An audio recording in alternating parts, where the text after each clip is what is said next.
England in the same sentence. I thought it was great. You know, entire countries are no longer mainstream. And then he listed a set of startup tools that he used, which I thought was incredibly practical. Can we start with the tool side first with you, and then maybe go back up to the other list? Sure. Did you use any third-party tools? We did. I mean, we were heavy users of both Mixpanel and TestFlight. Obviously, there's a lot of limitations in how you can test mobile devices, and Apple, generally speaking, limits developer tests to 100 devices. Some unofficial ways of getting around that. But both TestFlight and HockeyApp were different ways we tried for distribution. A lot of people use enterprise distribution for that as well. Mixpanel is something that we rely heavily on. It can be quite magical in terms of letting you look across a broad swath of users and figure out what they're actually doing in your app. It can't tell you why they're doing it. And so we've combined that quantitative work with a lot of qualitative work, spending time with our early testers, watching them use the app, doing a lot of paper prototyping.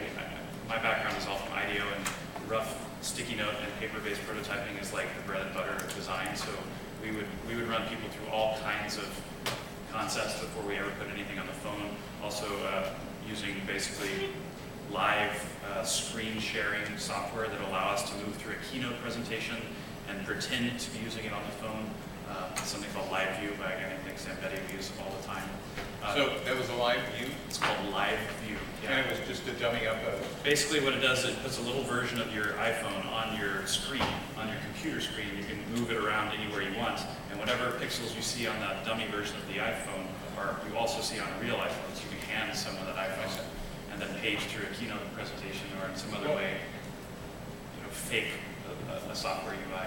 So let's go back to the top. On day one, was this a faith-based enterprise, or did you actually have a technical idea, or was this based on your experience at IDEO of a problem you wanted to solve? Where did this come from?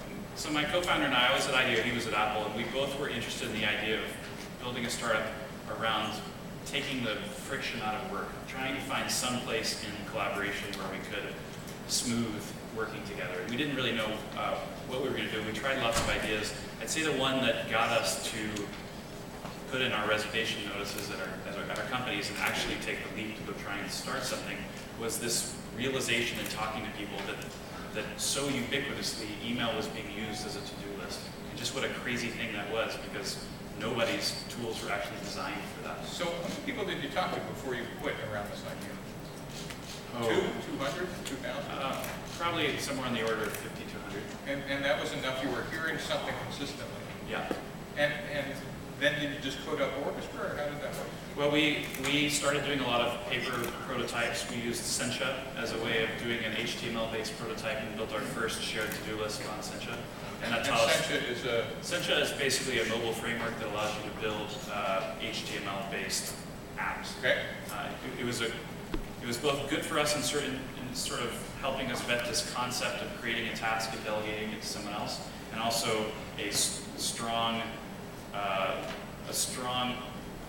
reinforcement of the idea that it's very hard to distribute something when it's HTML-based, because the app is very slow in a way that would keep people from actually using it. Got it. Were you testing this with users outside your company or just yourself?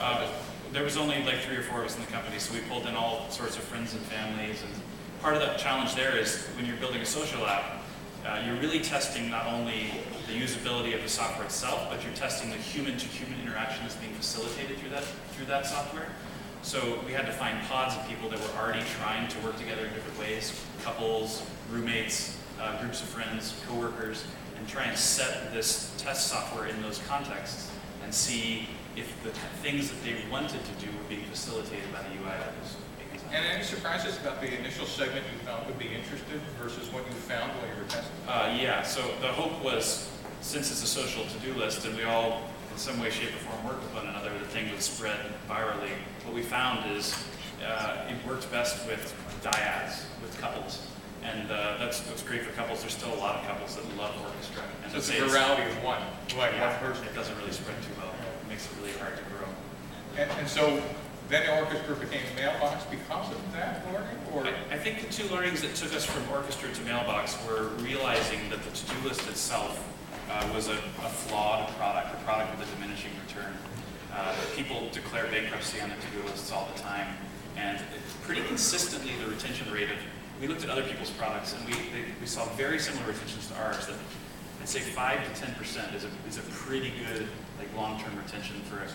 So going from orchestra to mailbox wasn't a pivot; it was almost a restart.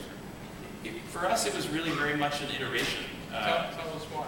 Well, the first step was recognizing that we needed to get all those tasks off of your list so they stopped staring at you. And so that's what gave rise to this vision for a deferral engine. But then the other one was realizing that at the very beginning we had made a mistake in our business model. That we had assumed that because people use email as a terrible to-do list, we could get them to use a great to-do list. But actually what we needed to do was simply transform the tool where all that email was already coming. And for the same customer segment or a new one? For the same customer segment. Very cool. Very cool. Well, thank you. Thank you. Can you start with, let's do the same thing, start backwards with the tools. Did you use any third-party tools? Or? TestFlight is really big for mobile, of course. All right. Mixpanel, I'm not sure that I would think of Mixpanel as a testing tool per se. Again, it's for security testing. And the initial audience for the web, which not exactly the topic of the conversation, is that we did some Facebook advertising. No, I think that's a great conversation because it'll segue us into First users. Your first users were on the web. Was that because that's where you thought they would ultimately be, or was that just the first platform you decided? So I started working on Winilo in 09. Mobile just wasn't really in my mind. And do you still have one platform? We do. Everything is moved to the Most of our growth is on mobile, I would say.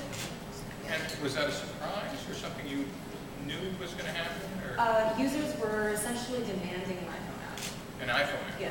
Are you looking for it as well? And then once we launched the iPhone app, then they started demanding the Android app. Okay. And how did you test, or did you test? Was it testing product or customer or both? What were you doing outside of your building? So on the one Both. Just tell me a story. I think my story is that it's very driven by vision for me, and it just so very much this like faith and commitment. Like I just believe that this is how the world needs to be. Right. And excuse me, let me remind all of you that when you do a faith-based enterprise, like our founders here, you're betting it's a vision. 90% of the time it's a hallucination, just to let you know. The good news is we have the visionaries up here. They're the ones who get to tell the stories. The rest of you guys, you don't get invited up front when it turns out to be a hallucination. That's why you want to test this stuff, because when you do fail, it'll be quick and inexpensive. And in fact, it's a very quick iteration. But let's keep going. So vision first, Yep. and then execution second. And execution is where I think I really do apply in startup. Okay. So the vision for me hasn't changed. Execution was changing drastically all the time. Okay. And what was the biggest learning? The biggest learning was simplify, remove. Your first experience needs to create value right away. Okay. And was there a set of events, or just it came out of the data, or somebody walked up to you? Right. So we were on the web. I'd been building basically for 2 years. I had a lot of features that all were in line with the vision, right? So user reviews, user uploaded photos of products, everything that actually probably will eventually end up being part of the experience. Right. But these features were too unfocused, and so usertesting.com, in-person conversations, knowing the fact that my parents did not care to use this platform, were all sort of pushing me to finally face the fact that it wasn't working. And at that point, I just sat down and started saying, well, this thing people aren't responding to, so why don't I just remove it? And what if I remove that other thing? And so it just kind of went on this front page of removing things, and then the two things I could not remove were products and people. So that's how I ended up with a minimalist vision. That's great. Well, thank you. And just to wrap up, any final comments, Matt or Jeffrey? I haven't spoken this part, I don't need to. I love both these people. I'm glad they're here. I think you guys did a great job. And Gentry, last comment for you want our audience to remember?